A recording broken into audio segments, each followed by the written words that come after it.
Good evening and welcome. You're watching Newsbreak with me, Sanket Upadhyay. We'll first get you the latest pictures, the story that we have been tracking for many hours now. A sensational claim that has been made by Russia of an assassination attempt on Putin. Now, this is a claim which Russia seems to be backing up with these pictures that you see on your screen right now. What is going up in flames is actually a drone which is dangerously close to the Kremlin. Kremlin is, of course, the seat of power in Russia and its capital, Moscow. This is a 3D image of where exactly Kremlin is and how it looks. And if you notice that dome, very close to that dome, you have that drone being that drone actually bursting up in flames.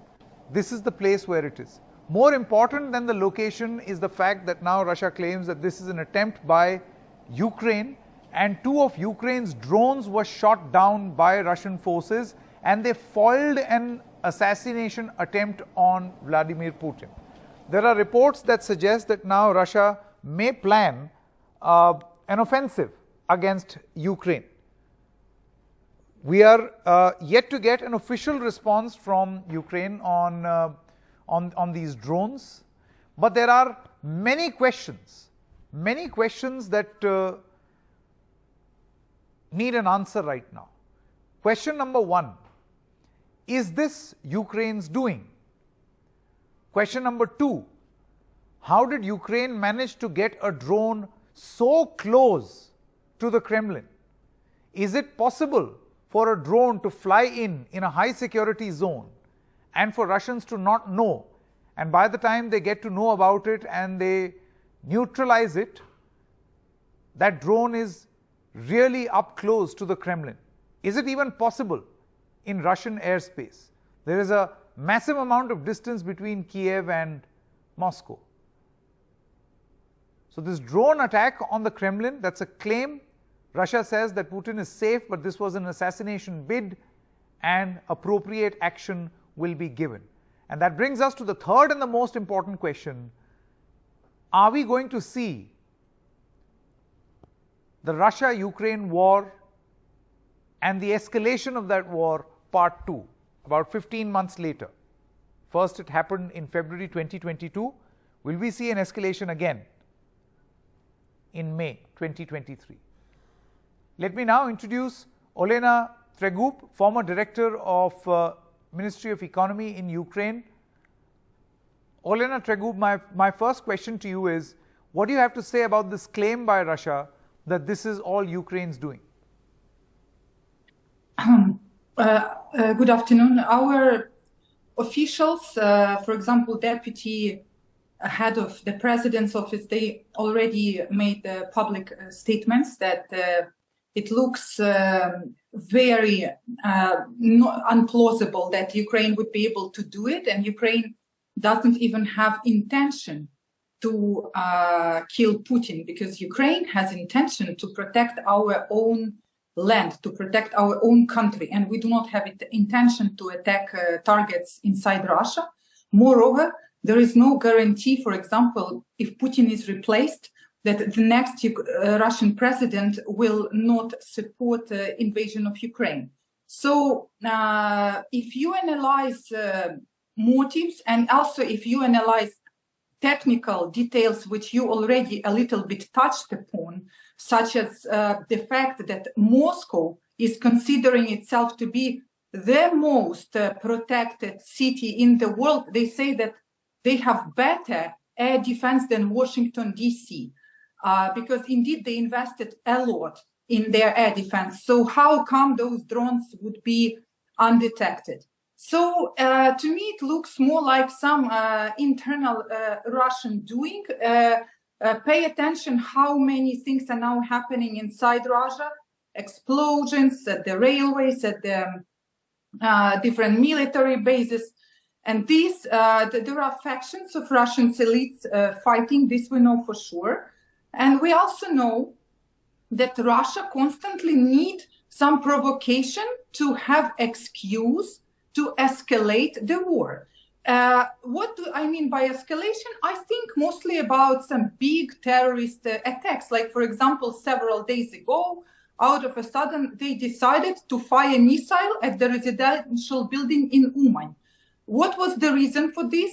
No reason. But they need to explain to their population why they need to kill Ukrainian civilians. So, theatrical performances like this, they serve this purpose really well, in my opinion. Do you now fear a fresh offensive from? Do you now fear a fresh offensive from Russia on Ukrainian soil? And as you you use the word these theatrics that are being used by Russia to, in a way, justify their action. Of course, I want to remind you. Remember where we were 1 year ago, around May 9. This is the day when Russia celebrates victory in their Second World War. And remember that all of the world, we were afraid of a nuclear attack on Ukraine. We were attacked that Russia will completely take over Ukraine. And look where we're now. Now the tables have turned. And now we are expecting the counter-offensive of Ukraine. This is what's happening. So Russia is afraid that Ukraine is going to counterattack and throw Russia from Ukrainian territory. And of course, they need to respond with some escalation inside Russia to have a greater mobilization of their own population. So I do not expect something big, simply because I do not believe that Russia militarily is capable of anything else that's just pure terrorism. All right. Fred Ware is a Russian affairs expert, Russia correspondent for the Boston-based daily, the Christian Science Monitor. Fred, what is your assessment? You just heard Olena Tregub, who's saying that this is nothing but Russian theatrics. We also have Mr. S.T. Devare, former Indian ambassador to Ukraine. But Fred, how would you respond to this assessment in Ukraine that this is nothing but an attempt by Russia to try and tell the world and itself that here is our reason why we must launch a fresh attack on Ukraine? See, I realize we live in a time of clashing narratives, and everybody will interpret everything in their own way. I just find it counterintuitive that the Russians would choose something like this to do to themselves, to create a threat to their own leader. They might do other things in the form of a false flag, but not that, not inflicting a black eye on themselves in such a way. I just don't, I mean, I got no more proof than the other speaker does. I just find it unlikely. We also know that Ukrainians routinely deny striking in Russian territory, and yet somebody blew up the Crimea bridge. Somebody assassinated Daria Dugina, and U.S. intelligence even leaked the story that it was Ukraine. So the Ukrainians routinely face West and say, we didn't do it, or we don't know who did it, because it's the West that's really nervous about this kind of thing, about Ukraine striking on Russian territory and things getting out of hand. So I think we can assume that Ukrainians did this. They made a good job of it. You can see a drone striking the dome right over Putin's office. That's pretty impressive. And I suppose the idea was to disrupt the May 9th parade. There's to be a military parade right there, right underneath where that drone is striking. That's Red Square. And that's where the military parade will be in about a week. So I think that it was a psychological thing to sort of strike fear. Fred, if I may, you see, the thing is, you're right that in a state of war, there are conflicting opinions, conflicting narratives, and all of them at play all at once. And it's really up to you on which version of the truth do you want to believe in, and not the right one. But having said that, don't you think some important questions emerge? For instance, how did a drone get so close to the Kremlin? Is the airspace of Russia's capital city, can it be penetrated so easily that a drone will go right up to the Kremlin? Look, I'm old enough to remember when a German lad, Matthias Rust, flew his small Cessna plane all the way from Germany and landed it right there within a few meters of that place. You know, not so long ago, the Americans were freaking out over a balloon that already penetrated deep into their airspace, a Chinese spy balloon. The sky is a big place and it's full of objects, and you never know. I mean, they cultivate this sense of invulnerability, but is it really? I don't think any place is. That was a pretty bold attack. The Ukrainians have pulled it off. I think we can pretty much assume that. Their purposes for doing so and what the Russian response will be, that remains to be seen. And how would you respond to this charge by Olena Tregub that this is nothing but a need that has been created to justify an attack? You know, I spend a lot of my time talking to sociologists. There is still sociology being done in Russia. There's still a lot of independent pollsters and people trying to make sense of public opinion in a very difficult time. And when people feel under pressure and intimidated, but it's very hard to tell just how big the support for Putin and the war is. It's there. And there's a large section of the population that seems acquiescent, and a smaller but also fairly clear part that oppose the war. But there is absolutely no sign of open dissent, open protest on any scale. Even from the beginning of the war a year ago, there was some. There is none now. I can't think of any reason why Putin would be shaking in his boots. Maybe, I mean, it's an opaque system. We don't know what's going on at the top. Maybe he has his reasons. I don't know, but I doubt it. Okay.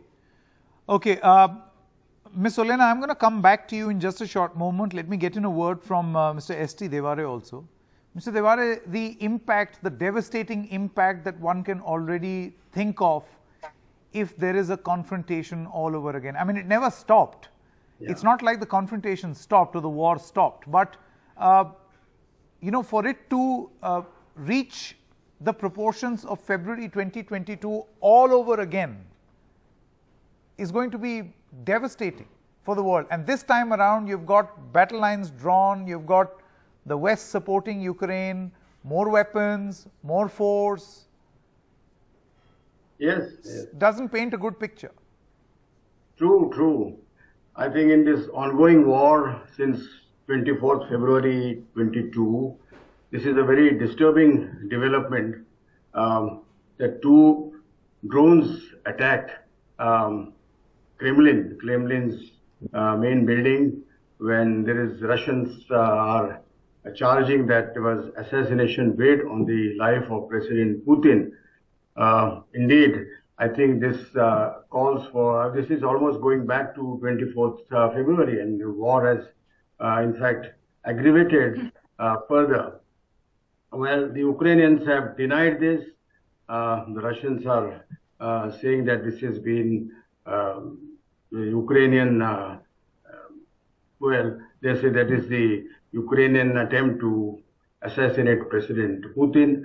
Well, I think a couple of thoughts come to mind. One is, how do these two drones reach Kremlin all the way from Ukrainian border? I mean, that is something more than 1,000 kilometers. Have the Ukrainians got such advanced technology in drones now? On the other hand, I wonder whether NATO has changed its policy, because NATO has always held that they will not share high technology with Ukrainians, lest that is used by the Ukrainians directly against Russia. So whether the Ukrainians got this from NATO and have they used, I think all these matters are remaining now under the realm of speculation. nobody would really come to know about that. But it seems now, I think we are in for a more dangerous situation, and the fear of tactical nuclear warfare has been all around since last year.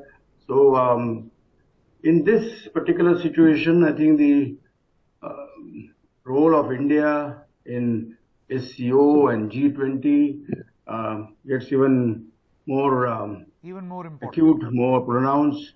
Well, we are having this meeting where tomorrow with foreign ministers from Russia and China both present. India's point of view right from the time when the war started, that there should be debate, there should be dialogue, there should be discussion to resolve this issue, there should be a ceasefire. All that gets greater and greater relevance now in this particular situation, because one cannot speculate whether there will be escalation, whether there will be a beginning of the Ukrainian counteroffensive with this kind of attempt. All these are now again going to be tormenting in the world, and the situation is at the moment sounds to be very grave. All right. Just quickly going back to Olena Tregub, would you like to respond to what Fred said? He believes that this is quite impressive what has happened. I mean, you managed to reach the Kremlin, and in the world of narratives, no one narrative is the complete truth. Of course, I would like to draw all of you attention to the statement from Kremlin. Read what they said. First of all, they said that both of the drones did not reach the target and they were disabled by the Air Force. And here on your own TV, now you show the video where you clearly see one of the drones hitting. So we already see straight here, black and white, that Russia is lying already here. They also say in their Kremlin statement that Putin was not inside the building and Putin was in Novo-Ogareva, in his residence at that time. He was not in his office. So basically, I do not see it absolutely as some assassination attempt on Putin. And this is why I said it's a theater. What are the chances to kill head of the state by a drone? You at least need to know when he's present in his office and so on. This completely looks ridiculous to me. And even in this official statement, we see that this narrative simply even does not hold basic facts that we see with our own eyes here on this video. So I just say that don't trust Russia if they say Ukraine did it. I have no clue who did it. Maybe Sweden did it, maybe Finland did it. Many countries in the world are unhappy with Putin right now, including probably India as well. So, look, we should not give Russia any excuse, any pretext to blackmail us and the whole world with nuclear war, with terrorism, with genocide. There is no excuse for that. And Russia should just stop the war. This is all we should ask for. And such provocations as today, yes, they are troubling, but they don't make any sense and they are not even plausible, in my opinion. All right. Thank you very much, Mr. Devade, Olena Tregub, as well as Fred Ware for joining us.